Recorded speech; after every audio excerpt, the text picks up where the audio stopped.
warahmatullahi wabarakatuh. Selamat pagi anak-anak ibu. Hari ini kita lanjutkan pelajaran kita. Masih tema 1 ya. Nah, silakan dibuka LKS tema 1-nya. Halaman 9. Sudah dibuka? Nah, sebelum kita belajar, ada baiknya kita berdoa terlebih dahulu menurut kepercayaan kita masing-masing. Berdoa mulai. Selesai? Dah, baiklah. Langsung saja kita belajar. Buka halamannya LKS 9 tadi. Halaman 9, yaitu pembelajaran 3. Nampak? Nah, di sana pelajarannya yaitu PPKN, nampak? Nah, dengan judul nilai-nilai yang terkandung dalam sila-sila Pancasila. Ya? Nah, coba simak ibu membaca ya. Ini secara garis besar aja ibu bacakan, karena kita bisa nantinya membaca sendiri dengan melihat LKS kita. Anak-anak ibu sudah mengambil LKS semuanya. Dah, silakan disimak. Nilai-nilai yang terkandung dalam sila-sila Pancasila, yang dimana Pancasila itu adalah 5 dasar. Nah, sila yang pertama yaitu ketuhanan yang Maha Esa. Nilai-nilai yang terkandung di dalam ketuhanan yang Maha Esa atau sila yang pertama bisa kita lihat di LKS kita. Coba lihat nomor 1. Nilai ketuhanan yang Maha Esa mengandung arti adanya pengakuan dan keyakinan bangsa terhadap adanya Tuhan yang Maha Esa. Silakan itu digaris bawahi. Garis bawahi LKS-nya. Berarti itu tandanya penting. Nah, kemudian nilai ketuhanan ini juga memiliki arti adanya pengakuan akan kebebasan untuk memeluk agama, menghormati kemerdekaan beragama, tidak ada paksaan, serta tidak berlaku diskriminasi antar umat beragama. Itu adalah nilai yang terkandung dalam sila pertama, yaitu ketuhanan yang Maha Esa. Dah, sekarang yang nomor 2-nya lihat lagi. Sila yang kedua, apa bunyinya? Kemanusiaan yang adil dan beradab.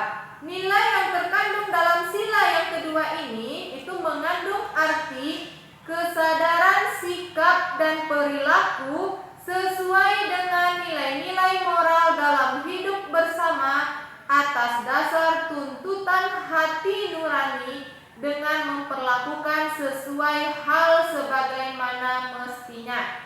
Ngerti? Di situ sudah disebutkan, sudah diberikan contoh. Coba lihat di bawahnya. Contohnya adalah dengan sikap saling tolong menolong. Kemudian tenggang rasa.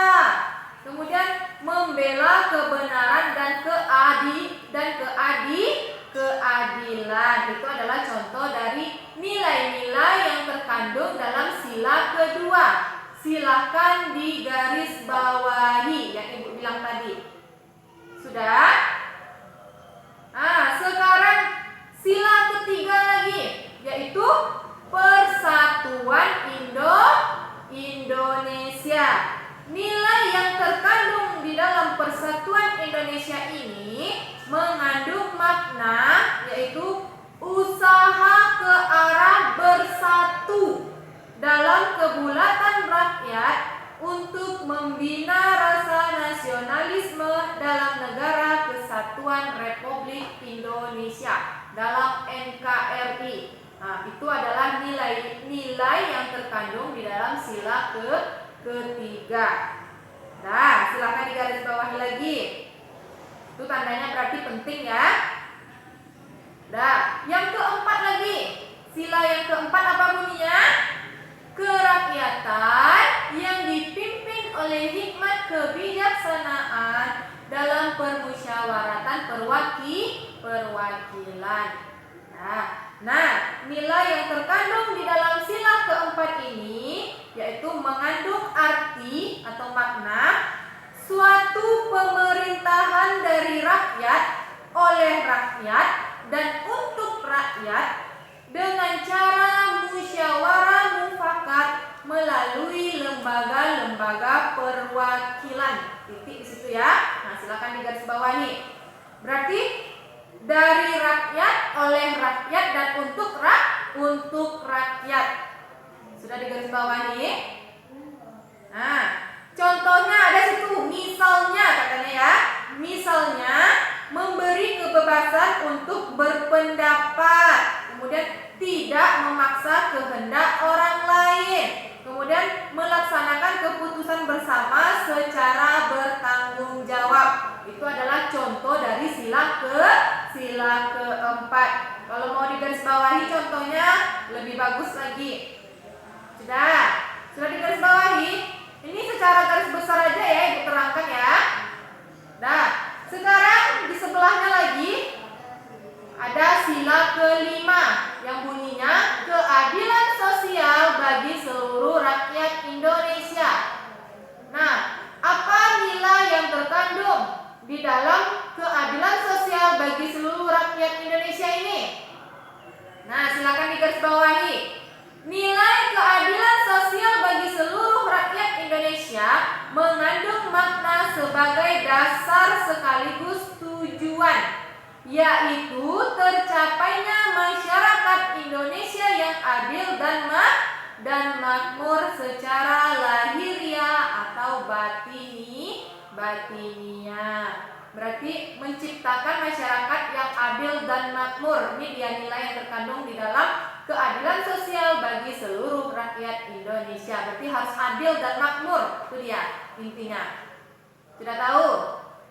Sudah ya? Dan kemudian coba lihat di bawahnya lagi. Ayo berlatih. Sudah dibuka LKS-nya. Nah, yang ini kita jawab sama-sama.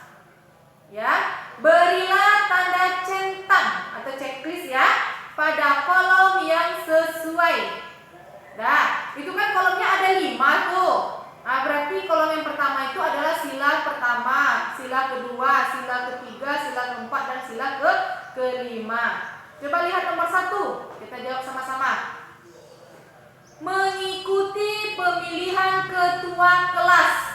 Nah, mengikuti pemilihan ketua kelas ini termasuk kepada pengalaman sila keberapa?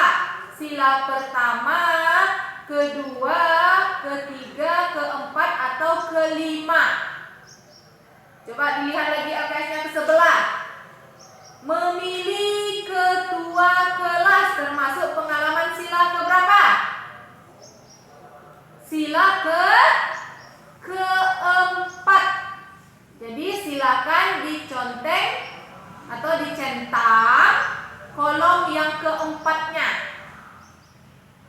Dah, centang ya kolom yang keempat. Itu kan kolomnya ada 5 ke samping kan? Nah, yang nomor 4-nya dicentang gini. Berarti itu artinya sila keempat. Apa bunyinya? Sila keempat itu kerakyatan yang dipimpin oleh hikmat kebijaksanaan dalam permusyawaratan perwakilan. Sudah. Nomor 2 lagi. Membantu teman yang sedang terkena musibah.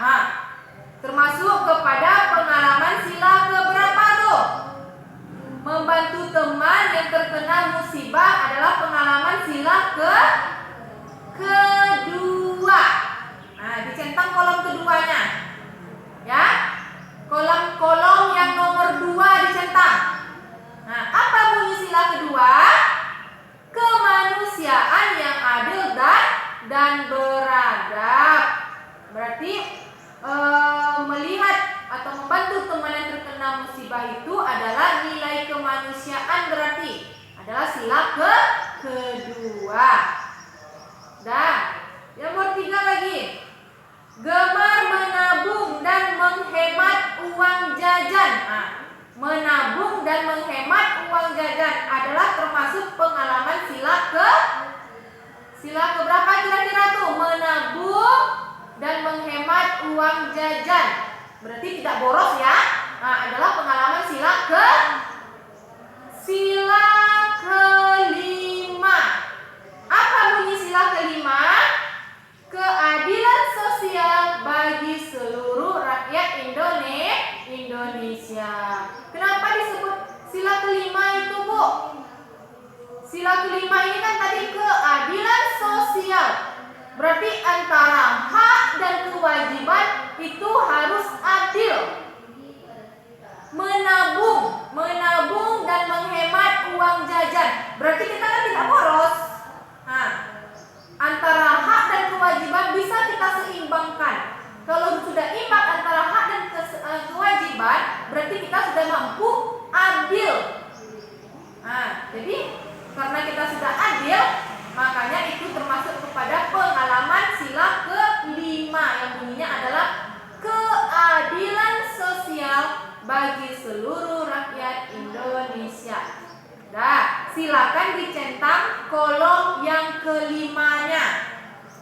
Nah, kemudian nomor 4, menghormati teman yang sedang beribadah adalah contoh pengalaman sila ke-1, yaitu ketuhanan yang Maha Esa.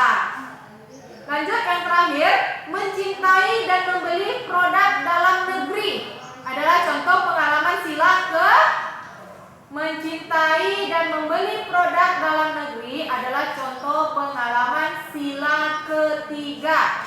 Apa bunyi sila ketiga? Persatuan Indonesia. Berarti kita sudah mampu mencintai produk kita. Artinya apa? Artinya kita bangga dengan hasil Indonesia kita ini. Tidak membeli ke negara lain. Bangga dengan apa yang ada di Indonesia kita ini, di negara kita ini. Makanya itu termasuk kepada pengalaman sila ketiga. Persatuan Indonesia, bersatu kita sama-sama membangkitkan bangsa kita tanpa mengambil atau membeli produk dari luar negeri.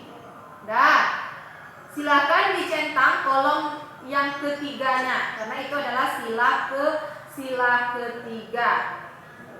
Sudah diisi LKS-nya? Halaman 10 itu? Udah ya? Kalau sudah kita lanjutkan yang di bawahnya. Di bawahnya nampak? Itu tentang kondisi geografis negara Indonesia. Nampak ya? Nah, coba simak yang Ibu baca. Kemudian kita garis bawahi yang penting-pentingnya. Nah, coba simak halaman 10. Lihat ya yang Ibu baca.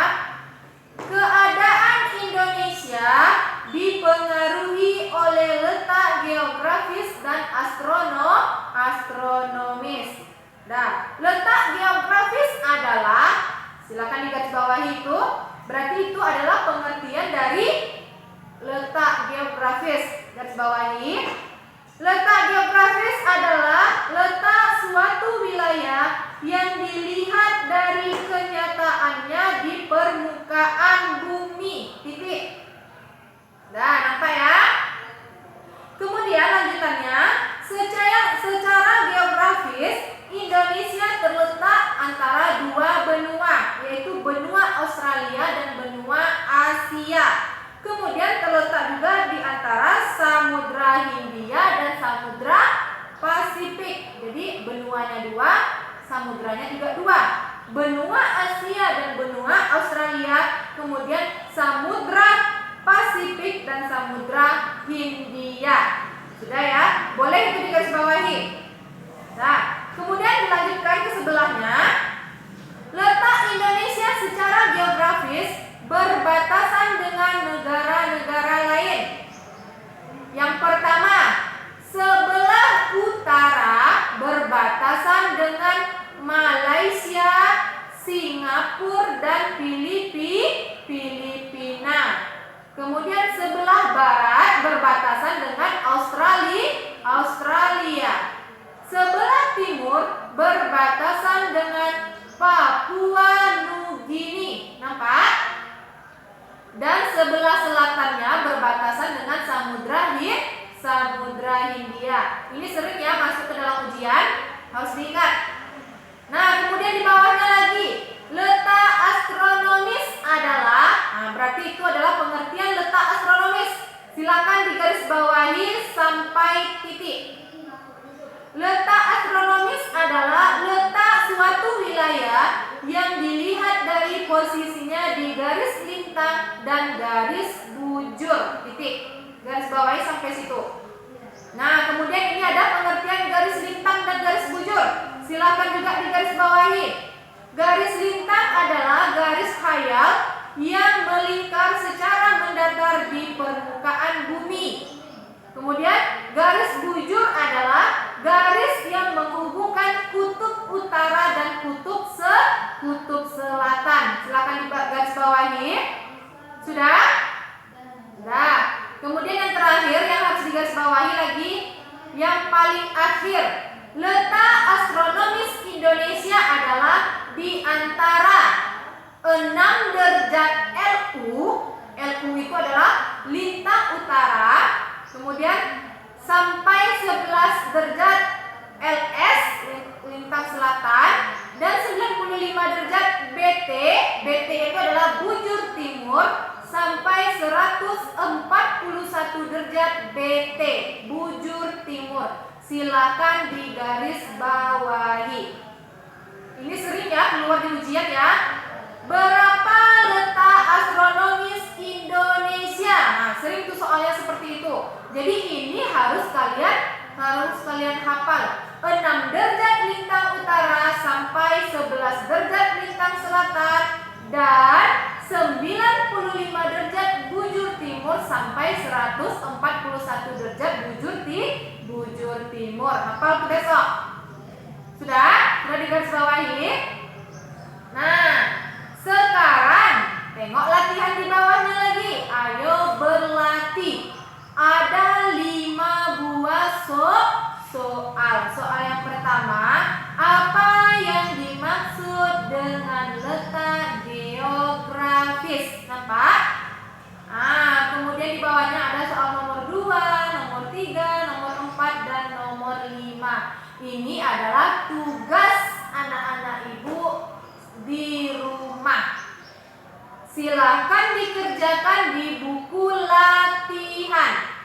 Soalnya dibuat, kemudian langsung dijawab. Lihat jawabannya di LKS kita tadi, yang ibu baca tadi. Sudah kalian garisbawahi kan? Coba lihat di situ, ada semua jawabannya. Nah, silahkan ditulis, dikerjakan di buku latihan. Samakan aja bukunya dengan buku tugas yang kemarin. Jadi besok dikumpul hari Senin, satu bukunya yang dikumpul besok, nggak usah dua-dua. Gabung aja di situ semuanya, nggak apa-apa. Dah? Silakan dikerjakan di buku tulis. Satukan bukunya dengan buku yang kemarin. Jadi satu buah aja bukunya besok dikumpul. Dan dikumpul hari Senin. Sama dengan tugas yang kemarin, dikumpul juga hari Senin. Soalnya dibuat, kemudian buat jawaban di bawahnya. Sudah ngerti anak-anak ibu? Bisa dibaca kembali LKS-nya. Semuanya ada jawabannya di situ. Sudah ya? Nah, ini adalah tugas untuk hari ini. Silakan dikerjakan dengan baik. Dan jangan lupa dikumpulkan besok hari Senin. Sudah? Cukup sekian pembelajaran kita hari ini. Sebelum ibu tutup, marilah kita membacakan hamdalah. Alhamdulillahirabbil alamin. Sekian